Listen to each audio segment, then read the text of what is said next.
अगर तुम लोग कामयाब हो जाओगे, मेरे क्षेत्र के बच्चे किसी गांव के कामयाब हो जाओगे, तो हमें अच्छा लगेगा, हमारा क्षेत्र का विकास होगा, तुम्हारे घर का विकास होगा, खुशी होगी। और नहीं कामयाब हो गए तो भाई साहब हम पे कौन सा असर पड़ेगा।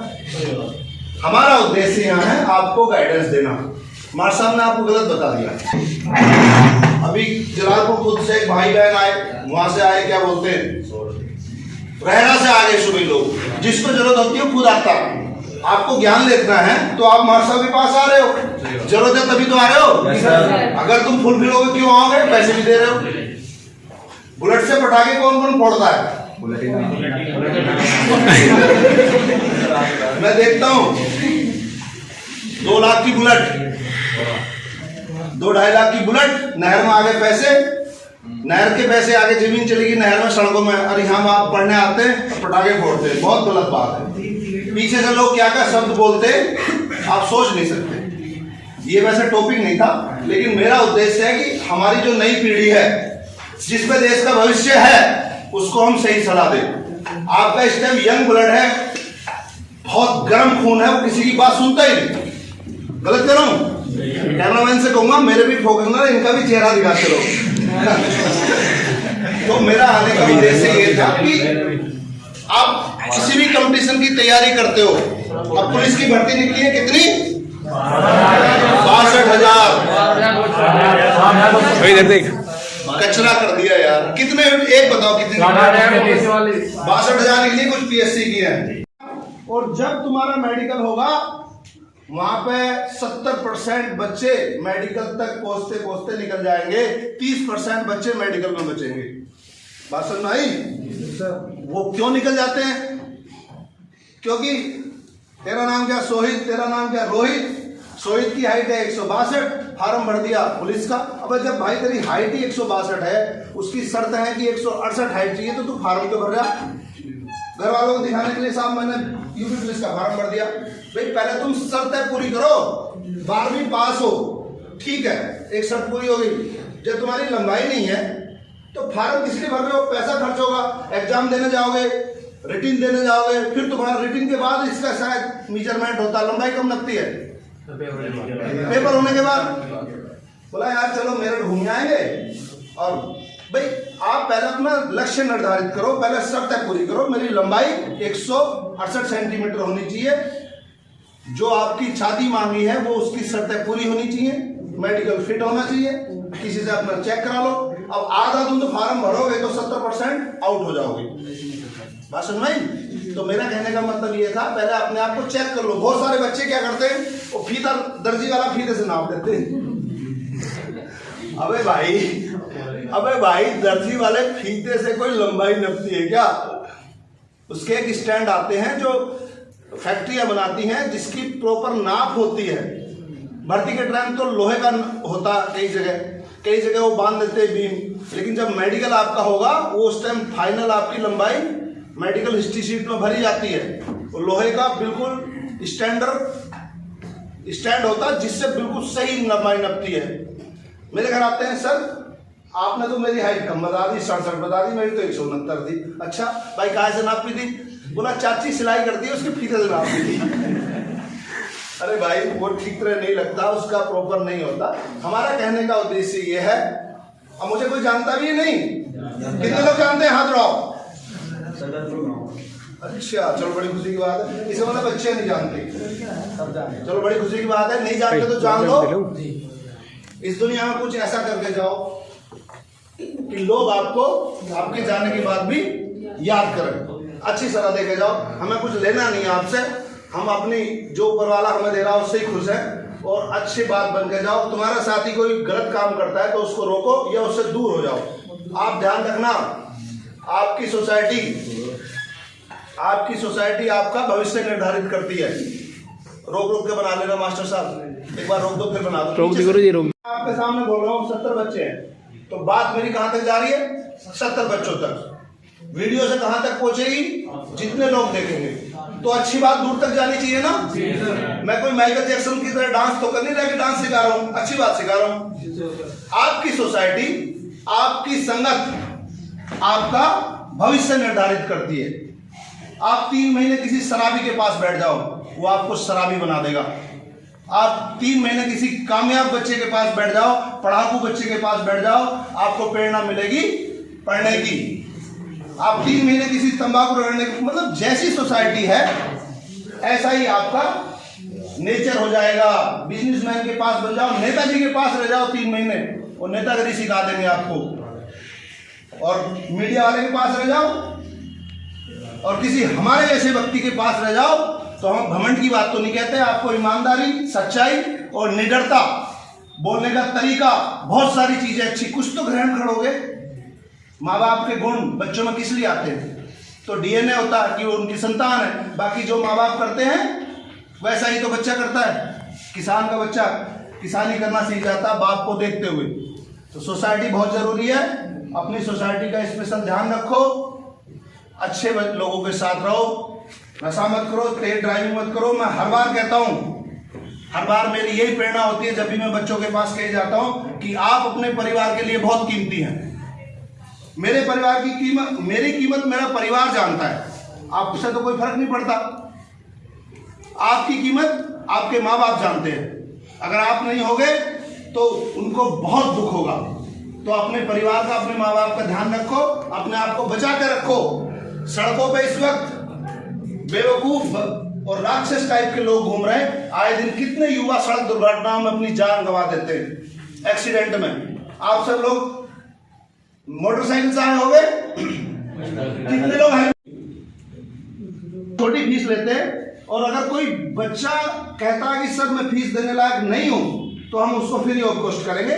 ये मैं कोई ऐसे नहीं बोल रहा, आपके वीडियो के सामने बोल रहा हूँ, सब लोग जानते भी हैं कि आपकी फ्री ऑफ कॉस्ट भी हम मदद करेंगे। जब भर्ती हो जाए, जब आपको पहली दूसरी तनख्वाह मिले, तब मिठाई बुला देना, गुरु जी की फीस दे देना। बात समझ आई? बड़ा सा बहुत हो गया मार साहब, और कुछ बचा है क्या? रिटन टॉप कर दिया लेकिन फिजिकल में फेल हो गया, दौड़ा ही नहीं, तो भाई तो निकल गया।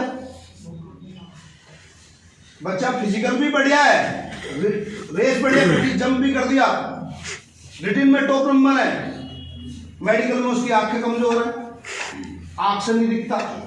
जैसे मेरी नियर विजन कमजोर हो गई मोबाइल चला चला के। डॉक्टर साहब रोक के दोहराऊंगा मैं। इसका मतलब यह है, भर्ती के लिए आपको हर पॉइंट पे खरा उतरना होगा।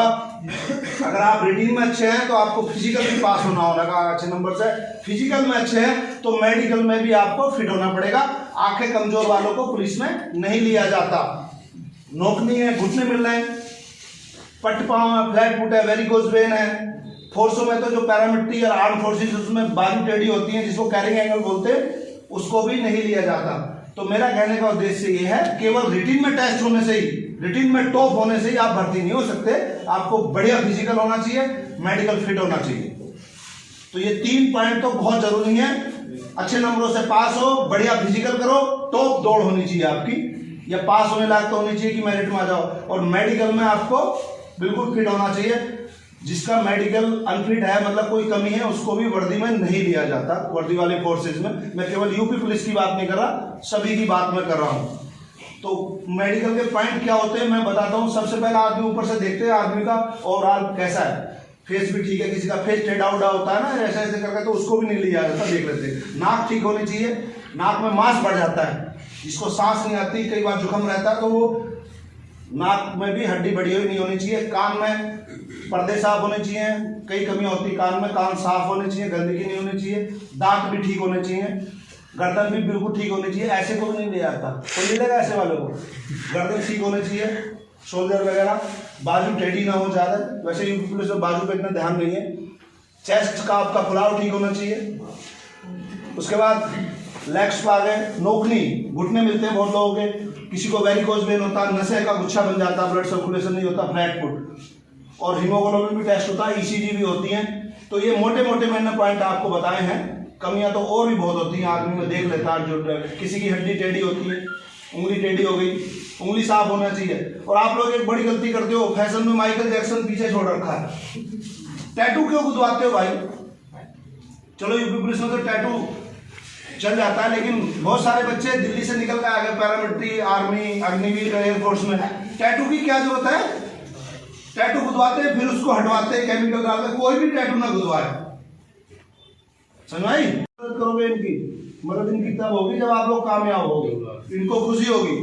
इस दुनिया के अंदर केवल 2 व्यक्ति ऐसे हैं जिनको आपके सफल होने पे खुशी होती है, एक तो आपके माँ बाप और दूसरे गुरुजी। बाकी दुनिया को कोई मतलब नहीं। थोड़ी बहुत मुझे भी अच्छी हो जाएगी क्योंकि मेरी स्वभाव ऐसा, यार बच्चे निकल रहे हैं बढ़िया है। 300-400 से ऊपर बच्चे मेरे करीब 5 साल में यहाँ से वर्दी लगा के चले गए जब से मैं रिटायरमेंट आया हूँ। अलग अलग फोर्सों में है, जिसमें एयरफोर्स में पायलट भी बना है बच्चा, सब इंस्पेक्टर बने, कई लड़कियां सब इंस्पेक्टर थानेदार बनी है, सिपाही तो बहुत ही बन गए, सभी में चले गए। अग्निवीर में भी गए करीब 300-400 बच्चे। तो मुझे खुशी होती है, मैं गर्व के साथ कह तो रहा हूँ वीडियो में कि 300-400 बच्चे चले गए।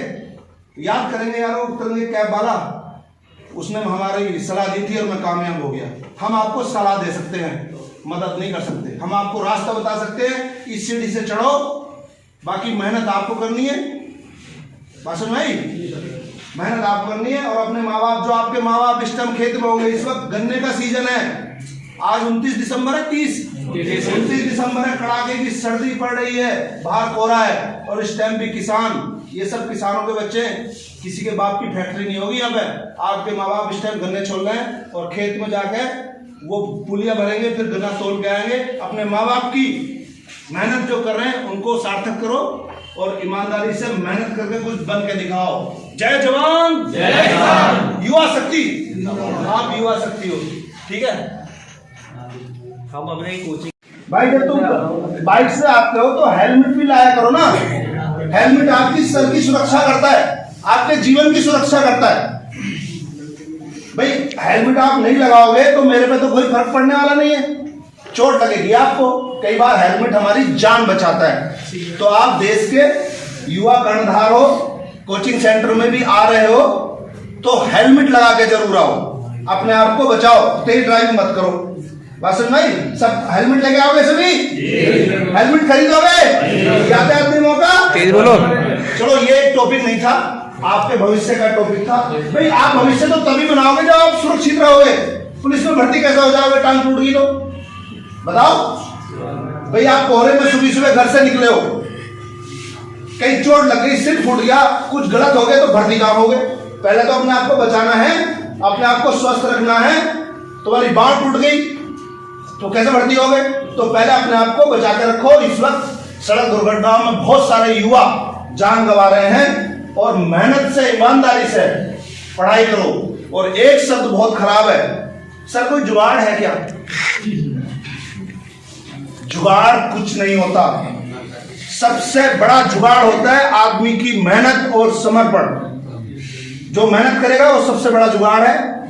जुगाड़ कुछ नहीं होता। जब आप कहीं बोर्ड में जाओगे, कोई अच्छा अधिकारी होगा, जब हम भर्ती करते थे तो हमने भी लोगों की मदद करी, वो बच्चे का दिख जाता है, एटीट्यूड दिख जाता है कि ये लायक है, तो छोटी मोटी कई मदद उसकी हो सकती है। किसी की पल्स बढ़ी हुई है, किसी में छोटा ब्लड प्रेशर हाई हुआ है, छोटी मोटी कई मदद खुद ही कर देता है, यार इसको जरूरत है जॉब दे दो। लेकिन जुगाड़ कोई नहीं होता। सबसे बड़ा जुगाड़ आदमी का मेहनत है, ठीक है। तो तैयारी करो पुलिस की और वर्दी लगा के देश की सेवा करो, यही हमारा उद्देश्य था।